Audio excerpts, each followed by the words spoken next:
Nous allons travailler ici sur une autre façon de calculer un produit scalaire qui va être basé sur les propriétés que je vais vous montrer dans quelques instants et aussi sur l'utilisation de la notion d'orthogonalité.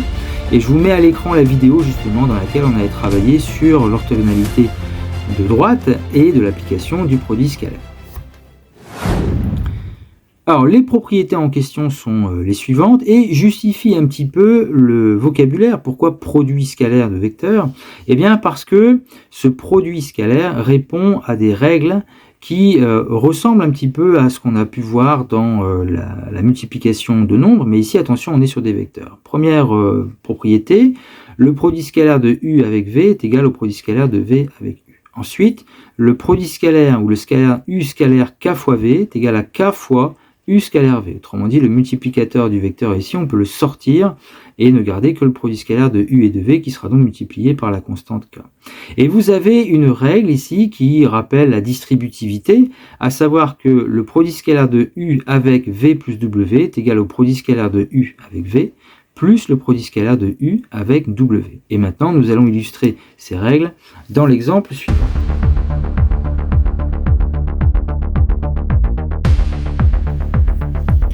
Alors je vous propose en exemple un travail dans un parallélépipède rectangle, à savoir que toutes les faces ici sont des rectangles. On nous dit que AB est égal à 8, AD est égal à 3 et AE est égal à 4. Et on nous demande donc de calculer des produits scalaires. Le premier, AB scalaire AF, c'est-à-dire le vecteur AB il est ici et le vecteur AF est là.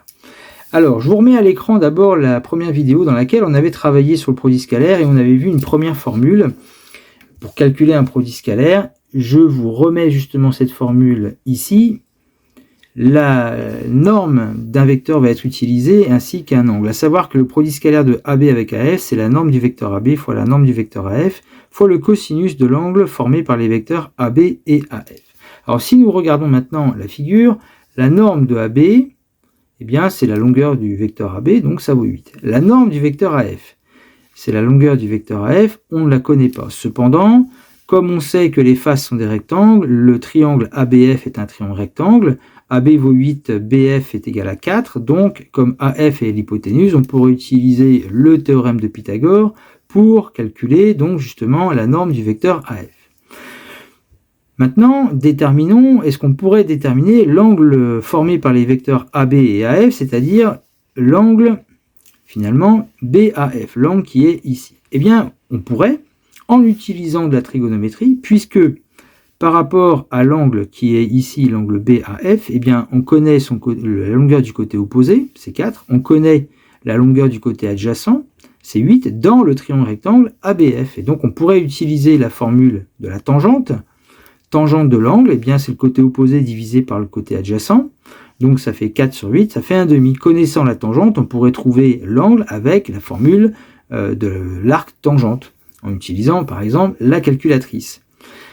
Donc en utilisant cette première formule, on peut y arriver, mais vous allez voir qu'il y a plus simple. Alors pour calculer le produit scalaire du vecteur AB avec le vecteur AF, eh bien on va utiliser le fait qu'on travaille dans un parallélépipède rectangle, c'est-à-dire qu'il y a des angles droits un peu partout, entre les arêtes notamment. Donc justement, le vecteur AB eh bien, est une arête en fait du pavé. Le vecteur AF, par contre, n'est pas une arête. Alors l'idée est de décomposer le vecteur AF justement en utilisant la relation de Chasles et en utilisant les arêtes de notre pavé.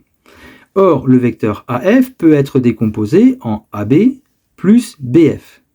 Donc je remplace le vecteur AF par AB plus BF.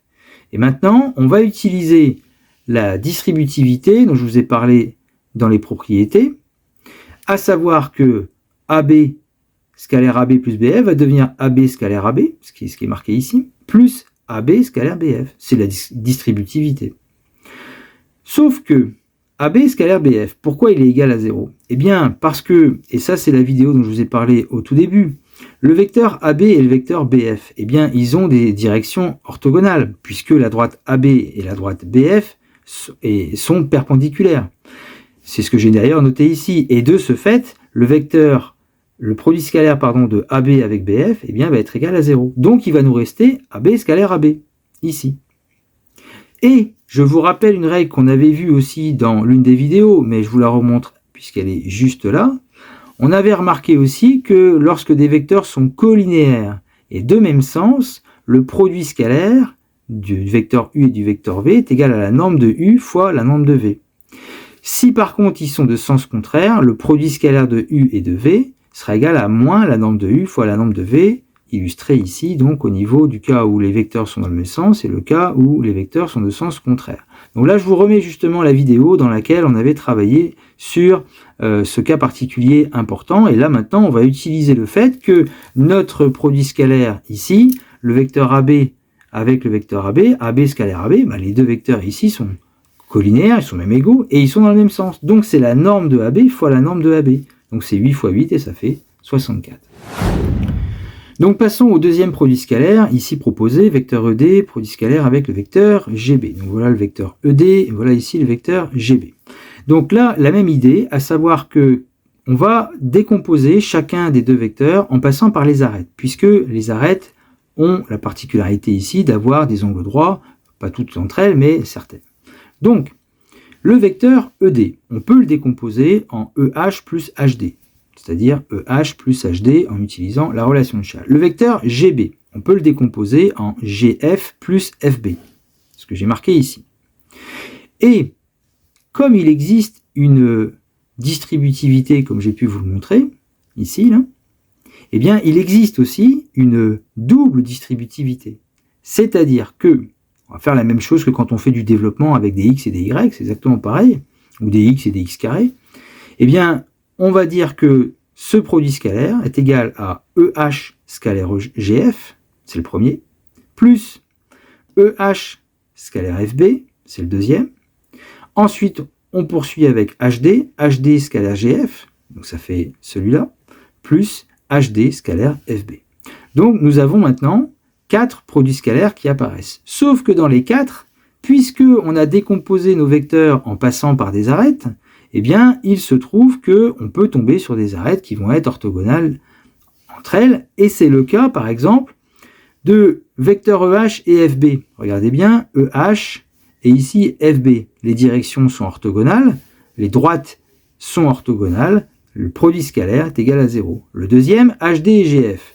HD et GF. Direction orthogonale, les droites sont orthogonales, produit scalaire égal à 0.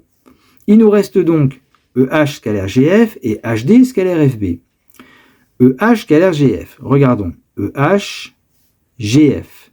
Ces deux vecteurs sont colinéaires, par contre de sens contraire. Donc, du fait de la formule, et je vais vous la remontrer, lorsqu'on a des vecteurs qui sont colinéaires et de sens contraire, le produit scalaire est égal à moins norme de U fois norme de V. Autrement dit ici, nous allons avoir ceci. Le produit scalaire de EH avec GF, c'est moins norme de EH fois la norme de GF. La longueur EH du vecteur EH, eh bien c'est la même que la longueur du vecteur AD, c'est 3. GF, eh bien, a aussi pour longueur 3, donc ça fera moins 3 fois 3. Maintenant, il nous reste HD scalaire FB. HD scalaire FB, HD ici, et FB ici. Donc on a deux vecteurs qui sont colinéaires et de même sens.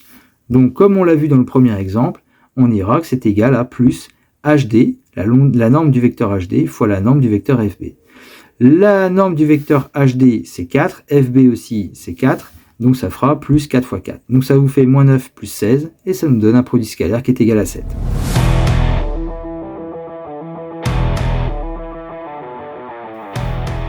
Alors pour finir, je vous propose une application. On va travailler dans un tétraèdre régulier ABCD de côté 4 cm. Alors un tétraèdre en fait est constitué de triangles, des triangles qui sont ici équilatéraux puisque le tétraèdre est régulier, c'est-à-dire tous les côtés ont la même mesure. Et le point E est construit de telle sorte que le vecteur AE soit égal à 1/3 du vecteur CD. Et l'objectif va être de démontrer que le triangle AEB eh bien, est un triangle rectangle. Alors, on nous demande d'abord de calculer le produit scalaire du vecteur AB avec le vecteur AC. Donc, on regarde la figure, le vecteur AB, vous l'avez ici, le vecteur AC, vous l'avez là. On a vu plusieurs façons de calculer un produit scalaire et laquelle choisir. Déjà, le texte nous informe que les triangles, tous les triangles ici sont des triangles équilatéraux, comme je vous l'ai expliqué, et on sait que dans un triangle équilatéral, eh bien les angles, comme donc dans le triangle ABC par exemple, les angles ici sont tous égaux à 60 degrés. Or, on connaît les longueurs des vecteurs AB et les longueurs des vecteurs AC, et on connaît aussi l'angle formé ici par les deux vecteurs AB et AC. C'est pourquoi on peut utiliser la première formule qu'on a pu rencontrer dans ce produit scalaire, à savoir le produit scalaire se calcule en faisant la longueur du vecteur AB fois la longueur du vecteur AC fois le cosinus de l'angle formé par les vecteurs AB et AC. Or, la norme de AB c'est 4, la norme de AC c'est 4, et l'angle formé par les vecteurs AB et AC, comme je viens de vous l'expliquer, c'est 60 degrés. Au lieu de 60, on pourra parler plutôt de pi sur 3 en radians. Voilà, et donc ça vous donne cette formule. Donc 4 fois 4, cosinus pi sur 3 étant égal à 1,5, ça vous fait donc un produit scalaire qui sera égal à 8. Puis, on nous demande de calculer le produit scalaire de AB avec AD. Alors, AB et AD, vecteur AB, vecteur AD, donc en fait, ici, on est dans le triangle ABD. L'angle formé par les deux vecteurs, c'est l'angle BAD qui est derrière, dans le triangle ABD. Et donc, nous avons comme information la longueur de AB, du vecteur AB, on la connaît, la longueur du vecteur AD, on la connaît aussi, et l'angle formé par ces deux vecteurs, on connaît aussi, c'est pi sur 3. Donc, on va avoir comme résultat, on va avoir longueur du vecteur AB fois la norme du vecteur AD fois le cosinus de l'angle formé, donc ça fera 4 fois 4 fois cosinus pi sur 3, ce qui fera encore 8. Dans la question suivante, on nous demande maintenant de calculer le produit scalaire de AB avec CD. Et là, comme vous pouvez remarquer, je n'ai pas utilisé la même formule que précédemment. Parce que dans cette figure, le vecteur AB, vous l'avez ici, le vecteur CD, vous l'avez ici. Les longueurs, on les connaît. Longueur de AB, c'est 4, longueur de CD, c'est 4. Mais l'angle formé par les deux vecteurs, plus compliqué ici. Et c'est là qu'on va utiliser la méthode que je vous ai montrée dans cette partie et les deux calculs précédents. C'est-à-dire, on demande de calculer le produit scalaire de AB avec CD. Or, on a calculé le produit scalaire de AB avec AC, le produit scalaire de AB avec AD. Et d'où l'idée de décomposer le vecteur CD et de faire apparaître en fait les deux vecteurs qui sont là, AC et AD. À savoir, AB scalaire CD, c'est AB scalaire, et j'utilise la relation de Chasles, le vecteur CD est bien égal au vecteur CA plus AD. CA plus AD est bien égal au vecteur CD. De cette manière, je fais déjà apparaître les deux vecteurs qui sont ici. Vous allez me dire presque, c'est pas AC, c'est CA que j'ai. On va voir l'astuce. Maintenant, une fois que nous avons fait cette décomposition, alors si vous la voyez pas, je vous la remonte quand même sur la figure, le vecteur CD, c'est bien égal au vecteur CA plus le vecteur AD. C'est la relation de Chasles. Alors maintenant, on va utiliser la distributivité, à savoir que c'est AB scalaire CA plus AB scalaire AD.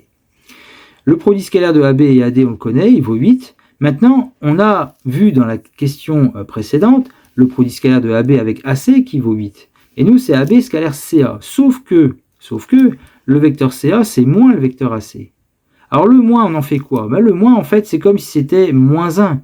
Et là, maintenant, je vous mets la formule qu'on a pu voir dans cette partie.